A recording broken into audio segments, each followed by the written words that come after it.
Have you ever wondered why your plans never go as desired? Even if you're insanely motivated at the moment, still you fail to meet whatever you intend to do. Do you know that when we try hard to do something purposefully, we might be less successful?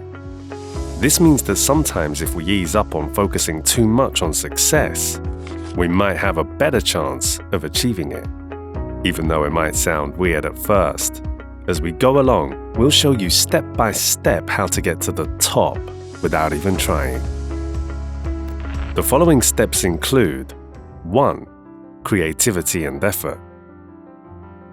In the story, the writer got a great idea without trying too hard for inspiration. This shows that pushing too much and working too hard can sometimes get in the way of being creative and productive. Yeah, but what does that mean? That means that you're missing the very present moment while you're living either in the past or in the future. Even if it sounds like a cliche for some, Nike's slogan points it well. Just do it. To be more concise, you have to know that creativity comes through the process of creating something. Often, people stumble early on because it's tough to embrace the process itself. They tend to concentrate on future results and the idea of hard work to find solutions. This leads to a loop of ideas and outcomes where they end up not doing anything at the moment to contribute to their overall plan. This situation is closely linked to being a perfectionist. If you've been or still are one, it's important to understand that perfectionism is a flaw. So, next time you proudly talk about being a perfectionist, consider whether it's truly benefiting you. 2. The law of reverse effect. The law of reverse effect, articulated by Aldous Huxley, goes into the counterintuitive nature of conscious effort. According to this concept, when individuals exert a strenuous and deliberate will to achieve a goal, the likelihood of success diminishes. Huxley's insight implies that there are instances where giving up the intense fixation on success may paradoxically enhance the probability of accomplishing one's objectives. In essence, it highlights the idea that a more relaxed and less forceful approach can sometimes be more conducive to achieving success than persistent and strenuous efforts. Alright, Huxley's theory and everything, but what does it mean in practice? That brings us to another step. 3. Being in the zone. Getting to the flow or feeling in the zone is easier when we're not trying too hard. It happens when we're fully focused on what we're doing without worrying about the past or the future. It's simply the law of the universe. Whenever you want something badly, most of the time you fail to get it. It doesn't matter if we're talking about the job or college you want to enroll in, or a certain relationship you seek. It applies to everything. Besides all this theoretical explanation of the very occurrence, there is also a practical one. Stay focused. Being present is a good practice. Notice how your nervous system works best when you stay in the moment. This means you won't be bothered by anxiety from worrying about the future or unnecessary stress from thinking about the past. Being present lets you be more relaxed and focused. Your mind is calm, and anyone interacting with you can feel the positive change. When you reach this state, it means you've accepted your fate, regardless of the unpredictable future or past events. This mindset helps you achieve your goals. You just let go and allow the universe to take care of the rest, which is the next step we're entering now. 4. Letting go of worry. Just like we saw in the video, when Tyler is saying, "Stop trying to control everything and just let go," you want to be sure that you won't find yourself in this life trap called control. You aim to avoid falling into the life trap called control. It involves wanting to oversee every aspect, such as relationships, work, people, and surroundings. It's crucial to recognize that in reality, there's only a small portion of things you can control. It's important to acknowledge this fact and not pretend it doesn't exist.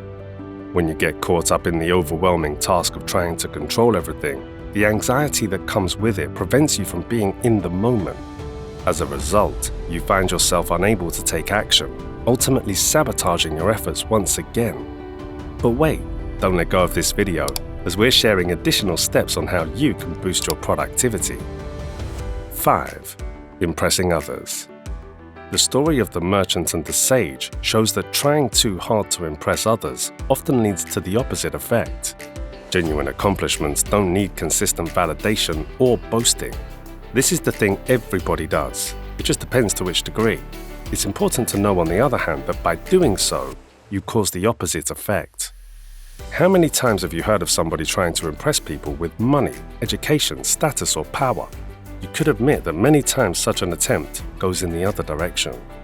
People usually become slightly suspicious of your statements. A clear instance of this is when someone boasts about knowing many languages. Initially, it might seem impressive, but if the person continues to talk about it, you start to feel skeptical and even doubt their actual proficiency in the languages they claim to know. 6. Psychological well-being. The mental control paradox, explained by Professor David Clark, talks about a curious twist in trying to manage our thoughts and feelings. When we work too hard to control our minds or push away negative thoughts, it can make things worse by increasing negativity. It's like a tricky situation where trying too much to feel better can end up making us feel more negative.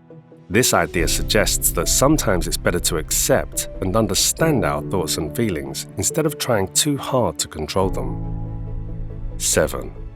Effortless action. In Taoist thinking, there's a cool idea called Wu Wei, meaning effortless action. It suggests that we perform our best and get super creative when we're not too focused on the result, but instead fully into what we're doing right now. Wu Wei is all about acting without pushing too hard, letting things happen naturally. It says that when we try too much, we might mess up the natural flow of things. So it's like finding a sweet spot between planning and just letting things happen. By staying in the moment and going with the flow, Wu Wei encourages us to be more genuine and effective in whatever we're up to. 8. Response to the environment. In the book 7 Habits of Highly Effective People, Stephen Covey shares an interesting thought. Between stimulus and response, it's the freedom to choose. Imagine the stuff around us as a push. That's the stimulus, and how we react as a pull. We can't control the push, but we can control the pull, our reaction. So no matter what's going on in our lives, we get to decide how we handle it. Covey's idea is all about recognizing that we have the power to choose how we respond to things that happen to us. 9. Openness and flexibility. Being open and flexible is like having a superpower in life. When you're open, it means you're accepting whatever is happening around you, and you're ready to go with the flow. Instead of being stuck in one pattern, being open lets you try different approaches. Flexibility is like being able to bend without breaking when things get tough. It helps you adjust your plans when things change. Together, being open and flexible makes you more creative. It helps you learn from your experiences, handle challenges well, and find smart solutions.